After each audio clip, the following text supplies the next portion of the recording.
लड़की है क्या ही करेगी, इसलिए वो लोग चाहते हैं कि जल्द से जल्द इन लोग को शादी वगैरह हो जाए और ये लोग अपनी जिंदगी में खुश रहे। हम एक बात कहना चाहते हैं कि लड़कियों को जरूर तैयारी करना चाहिए, क्योंकि हमारे भारत में एक ऐसी सोच है कि लड़कियों की पहचान नहीं बन पाती। लड़कियां हमेशा अपनी पहचान कुछ दिनों बाद खो देती है। पहले वो किसी की बेटी होती है, फिर किसी की पत्नी बन जाती है। अगर आपको अपनी पहचान बनानी है, अगर आप इस पृथ्वी पे आए हैं तो अपनी पहचान जरूर बनाइए। तो का ऐसा कहना है कि आप रीलबाजी करते हैं साहब, तो इस पे क्या कहना है कि ये जो रीलबाजी वाली चीज है? ये मैं इसको स्पष्ट करना चाहता हूँ कि देखिए, मैंने शुरू में 1-2 वीडियोस बनाए थे और उससे लोग प्रेरित हो रहे हैं और कई बच्चे मुझसे प्रेरित होकर सिलेक्शन ले चुके हैं। जब आपने किया, आपका चयन एसडीएम में हुआ, तो अभी जितना दिन आपने एसडीएम के तौर पे काम किया, तो कभी ऐसा लगा कि राजनीति का कभी प्रेशर आप पे आया है, कोई नेता से ऐसा कुछ आपके काम को कभी ऐसा? देखिए, अगर आप शिक्षक भी हैं, एसआरएस क्लासेस चलता है आपका? हाँ, मैं पढ़ाता हूँ। तो पढ़ाने का मतलब पढ़ाना अच्छा लगता है? हाँ, मुझे पढ़ाना अच्छा लगता है। कि क्या अमिताभ बच्चन का जो बेटा अभिषेक बच्चन, उससे ज्यादा सुविधा किसी को मिल सकता है, लेकिन तब भी वो अच्छा हीरो नहीं बन पाया। सचिन का बेटा है अर्जुन तेंदुलकर, उससे ज्यादा सुविधा किसी को मिल सकता है, लेकिन वो भी अच्छा क्रिकेटर नहीं बन पाया। मैं इसलिए कहना चाहता हूँ, जो सुविधाएं हैं, जो किताबें हैं, वो सब सेकेंडरी है। प्राइमरी है कि आपके अंदर भूख कितनी है कि मुझे इस पद पे जाना है। हम 18 घंटे आज पढ़े हैं। कॉन्फिडेंस दुकान में नहीं खरीदा जाता है। कॉन्फिडेंस का कोई च्यवनप्राश नहीं आता। कॉन्फिडेंस आता है मेहनत से। जिस दिन तुम 18 घंटे पढ़ लोगे ना, उसके अगले दिन तुम एकदम ये होके घूमोगे कि हमको कौन हरा सकता है। हम 18 घंटे पढ़े हैं 24 घंटे में से। वो तो फिल्म देख रहा था, वो तो सो रहा था। कछुआ और खरगोश की कहानी किसने कितना सुनी है? सबने सुनी होगी सर। उस कहानी का सबसे इंपॉर्टेंट पार्ट क्या है पता है? निरंतर आगे बढ़ते रहना नहीं, उस कहानी का सबसे इंपॉर्टेंट पार्ट ये है कि कछुआ को पता था कि खरगोश मुझसे तेज दौड़ता है, उसके बाद भी कछुआ ने हिम्मत किया, चलो इससे रेस लगा। जो हुआ हर इंसान के जीवन में अपनी अपनी एक कहानी होती है और हर इंसान अपने जीवन का, अपने कहानी का हीरो होता है।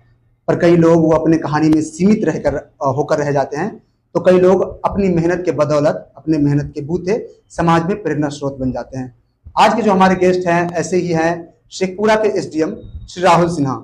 अक्सर उन्हें आप लोगों ने यूट्यूब पे देखा होगा, कभी मोटिवेशनल वीडियो में स्पीच देते हुए, कभी बच्चों को मोटिवेट करते हुए, तो कभी अपने प्रेरणादायक कहानियां सुनाते हुए, तो कभी एसडीएम बनने के फायदे गिनाते हुए, कभी बीपीएससी के फायदे गिनाते हुए, या फिर कभी बीपीएससी की तैयारी करवाते हुए।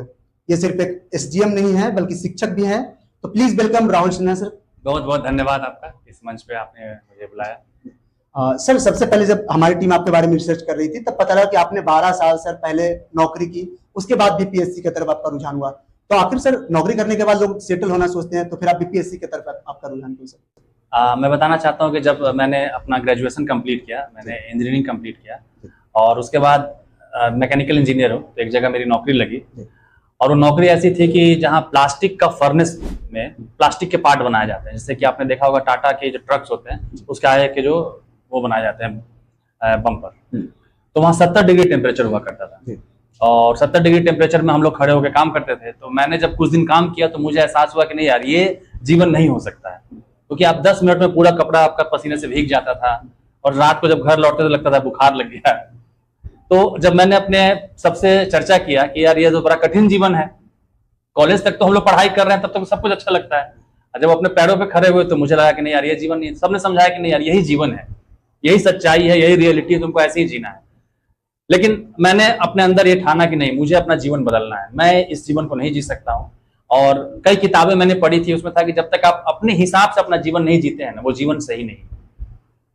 और उसके बाद मैंने तैयारी का सोचा और कई ऐसी ऐसी घटनाएं घटती गई, फिर मैंने तैयारी का सोचा और तैयारी किया और पहले अटेम्प्ट में सफल। आईआईटी का एग्जाम का 3 बार आपका वो फेल था, इसका क्या कहानी था सर? इसका ये कहानी था कि जब 12th कंप्लीट किया मैंने, तो जैसे हर बच्चा आईआईटी या मेडिकल करना चाहता है, तो मेरी इच्छा हुई आईआईटी करने की। तो पिताजी ने मुझे कोटा भेजा आईआईटी की तैयारी करने की। उस वक्त कोटा नया नया स्टार्ट हुआ था और बहुत ज्यादा कोटा का नाम था।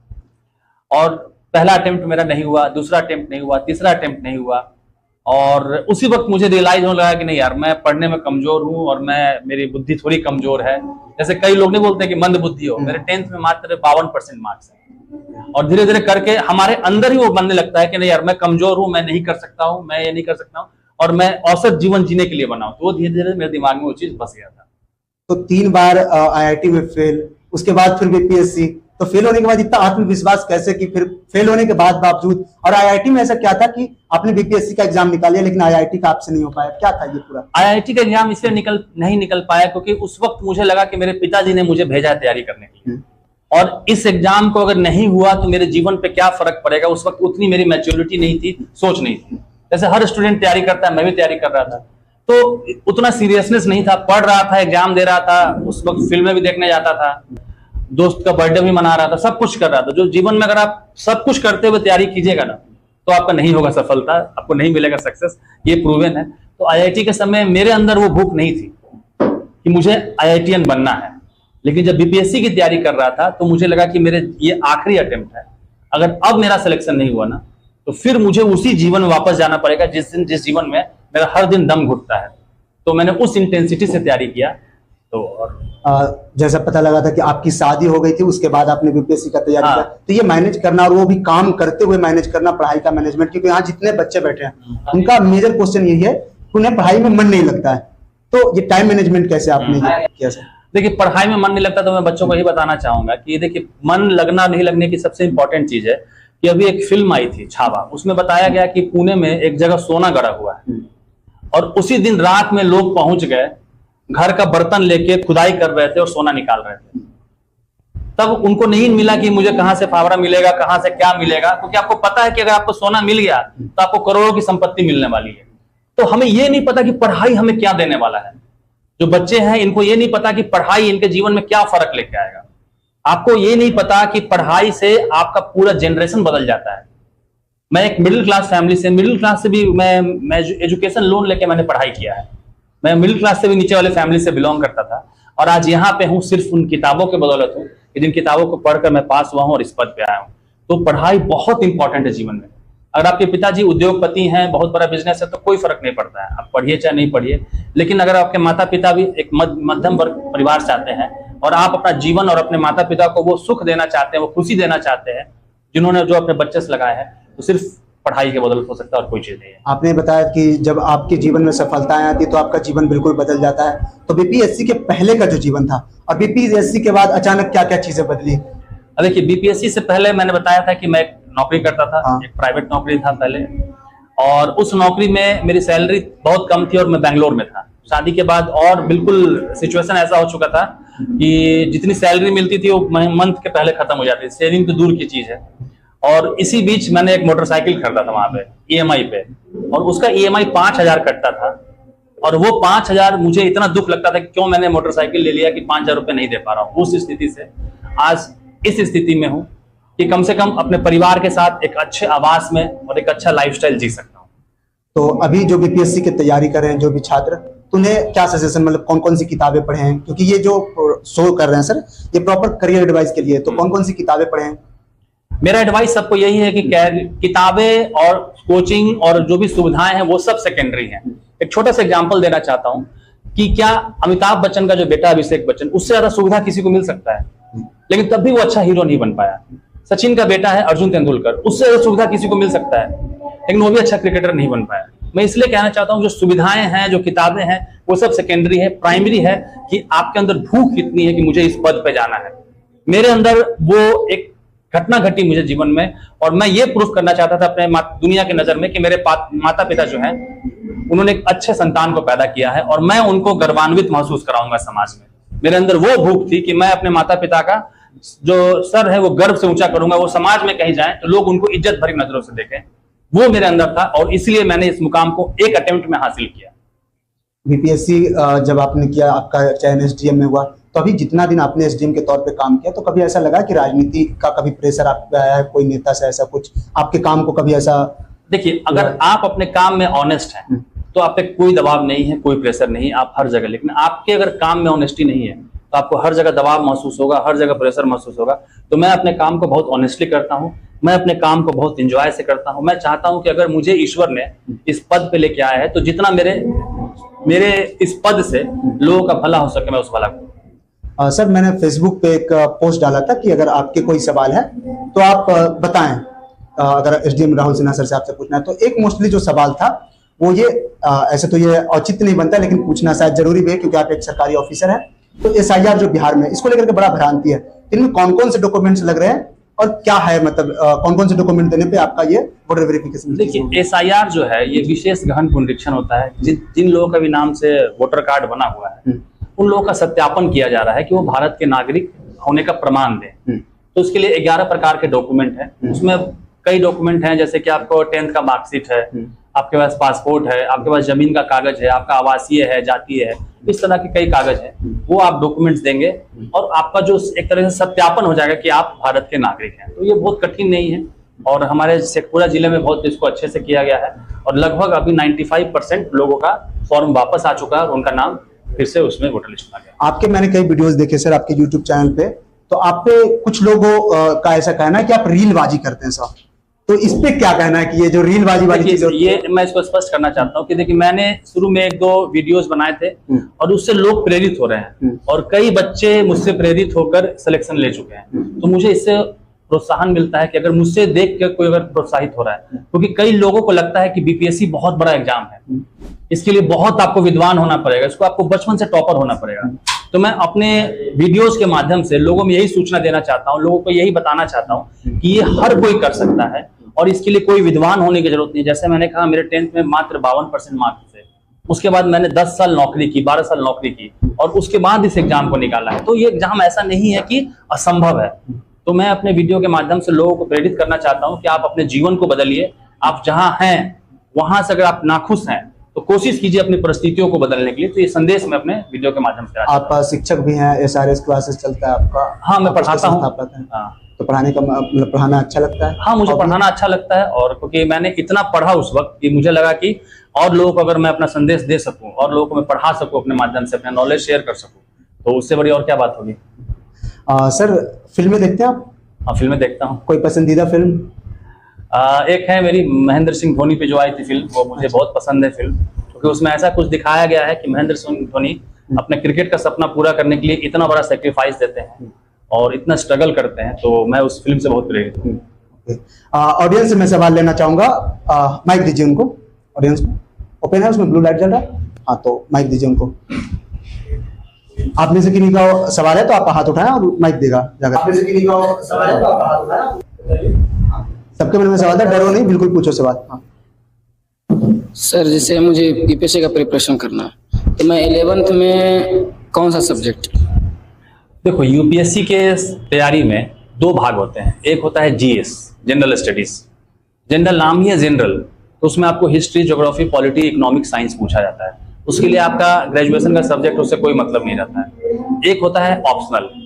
ऑप्शनल मतलब होता है कि उसमें आपको डिटेल नॉलेज होना चाहिए। यहाँ आपको जनरल नॉलेज होगा तब भी काम चल जाएगा, ऑप्शनल आपको बिल्कुल उसका डिटेल नॉलेज होना चाहिए। तो ऑप्शनल की सूची है UPSC में, उसमें से आप देखिए एक बार कि कौन कौन सा ऑप्शनल आपको पढ़ के जो आप इंजॉय कर सकें।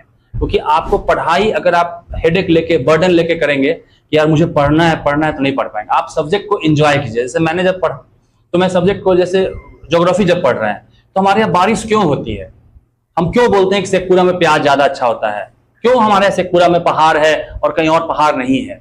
इन सब चीजों के कारण जानिएगा, ज्योग्राफी पढ़िएगा। इकोनॉमिक्स जब पढ़िएगा तो आपको जानने को मिलेगा जो सामान 10 रुपए का मिल रहा था 2 साल पहले, आज 12 रुपए का क्यों हो गया।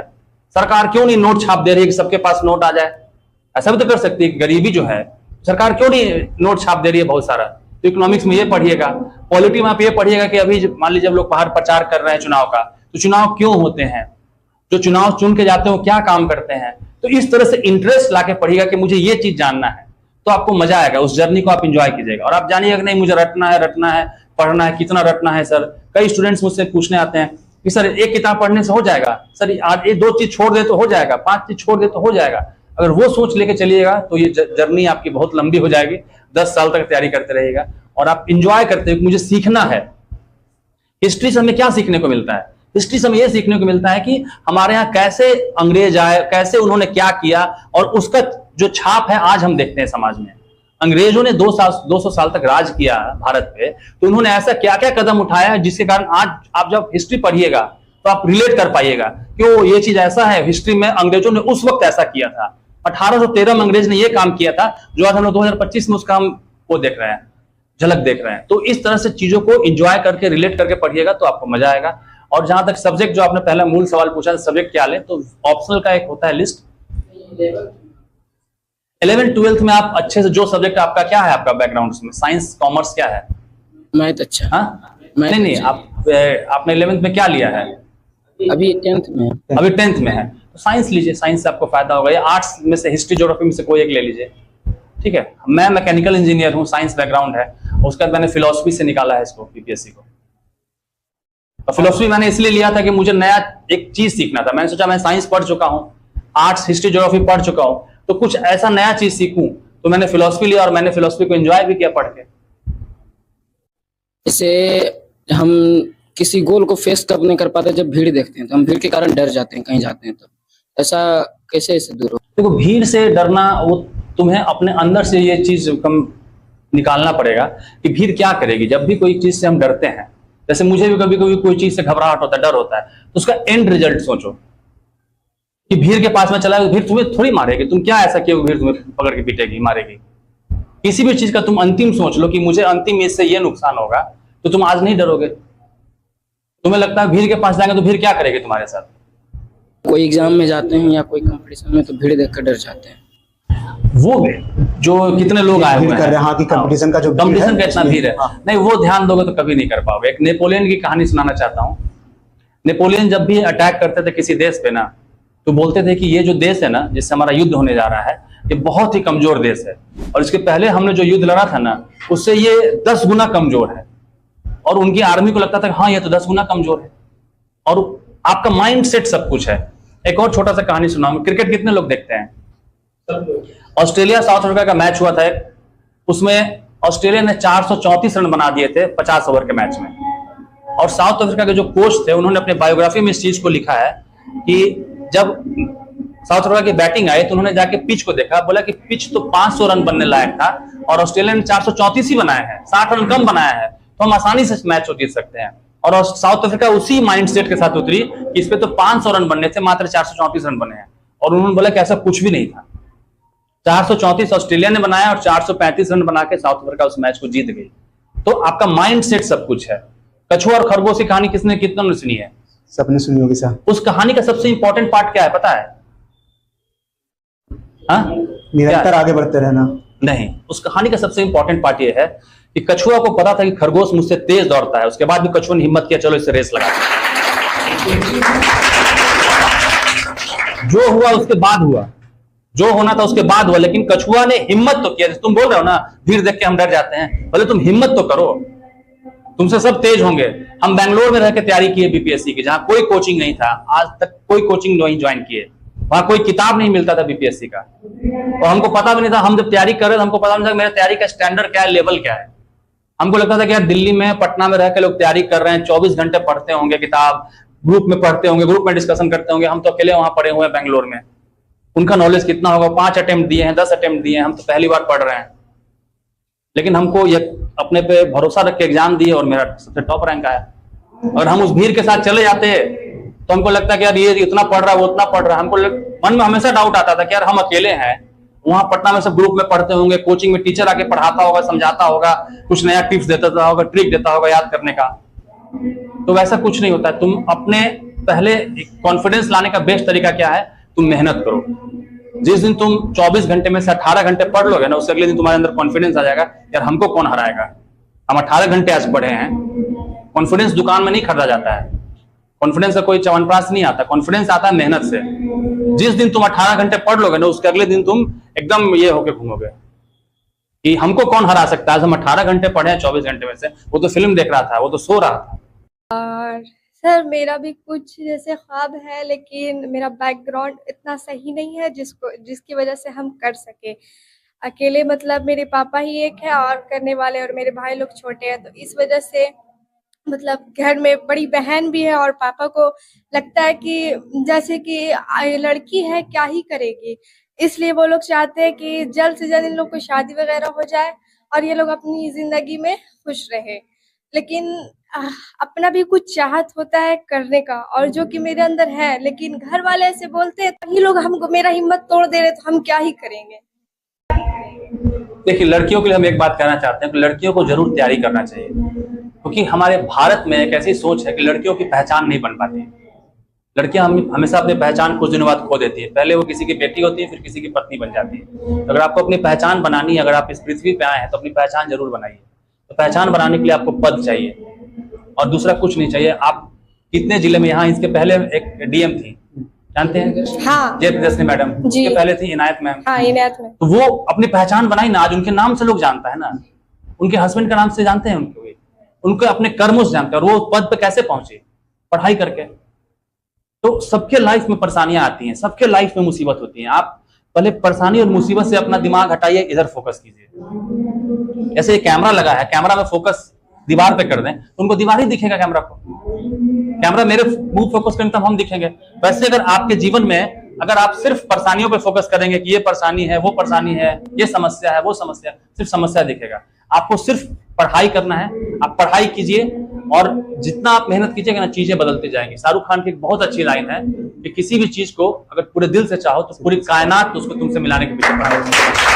और ये होता है और ये रियलिटी में होता है। हम जब शुरू में तैयारी किए तो बहुत सारी कठिनाइयां आती गई, बहुत सारी कठिनाइयां। कभी कभी मन करता था कि रोए बैठ के दिल की, यार किताब नहीं मिल रहा है, कोचिंग नहीं मिल रहा है, समझ में नहीं आ रहा है पढ़ते पढ़ते। ऑफिस में आज सोचे थे पढ़ेंगे, मेरे ऑफिस में हम जहाँ काम कर रहे थे वहां से हमको ट्रांसफर करके ऐसी जगह भेज दिया जहाँ कंप्यूटर नहीं था। हम क्या करते थे, कंप्यूटर पे पहले काम करते थे, कंप्यूटर पे हम अपना किताब का पीडीएफ खोल के पढ़ते थे। धीरे धीरे पता चल गया लोगों में एक मेढक वाली मेंटेलिटी थी, एक निकलना चाहेगा सब पकड़ के खींचते हैं। वो कोई नहीं चाहता कि आप उनसे आगे निकल जाइए, वो सब चाहते हैं कि आप उन्हीं के लेवल में रहिए, कि सब मिलके नीचे ही रहे, कोई ऊपर नहीं आए। तो जब उनको पता चला कि हम पढ़ रहे हैं तो उन्होंने मेरा ट्रांसफर ऐसी जगह कर दिया जहाँ कंप्यूटर नहीं था। और वहां पे शुरू में हमको लगा कि यार क्या मतलब ईश्वर क्या चाहते थे हमसे ऊपर से, यार कि जब थोड़ा सा सब कुछ धीरे धीरे पढ़ाई समझ में आ रहा था, मतलब पढ़ने का तरीका मिला, तो यहाँ से हटा दिया गया और वहां खड़े रहना था दिन भर। वहां हम एक नया तरीका निकाले कि हम रात में जो पढ़ेंगे ना, दिन में बैठ कर हम उसको दिमाग में याद करेंगे। जैसे अगर हम हिस्ट्री पढ़ रहे हैं तो 1498 में वास्को डी गामा से लेके 1947 तक, गांधी जी तक, हम आजादी तक दिमाग में अपना रिवाइज करना शुरू करेंगे, दिमाग पे जोर डालेंगे। भगत सिंह की लाइन है कि तुम मेरे शरीर को बांध सकते हो, मेरे दिमाग को नहीं बांध सकते।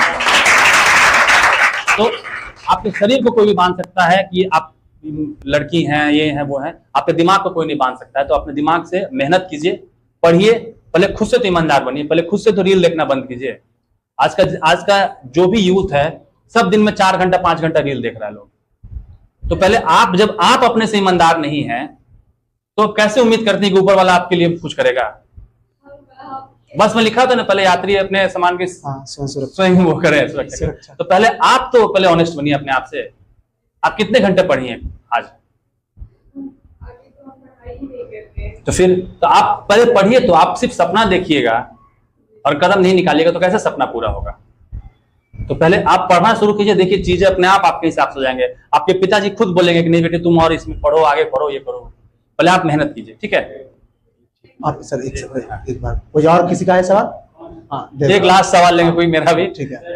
हाँ, उसको ऊपर।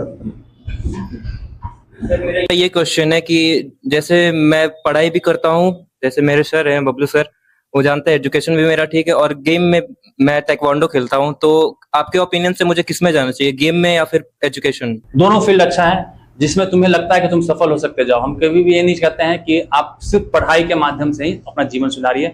मेरा ये मानना है कि औसत से आगे बढ़िए, उस भीड़ का हिस्सा मत रहिए। इस पृथ्वी की जनसंख्या 800 करोड़ है, उस 800 करोड़ की भीड़ में आए और चले गए, किसी को पता भी नहीं चला। नहीं, स्टीव जॉब्स जानते हो कौन है? उन्होंने एक लाइन कही थी कि I want to put a dent in the universe. इसका मतलब होता है कि इस ब्रह्मांड में मैं अपनी पहचान छोड़ के जाना चाहता हूँ। एक लास्ट लाइन कहेंगे उसके बाद कि कुछ इस कदर निभाओ अपने किरदार को कि पर्दा गिरने के बाद भी तालियां बजती रहे।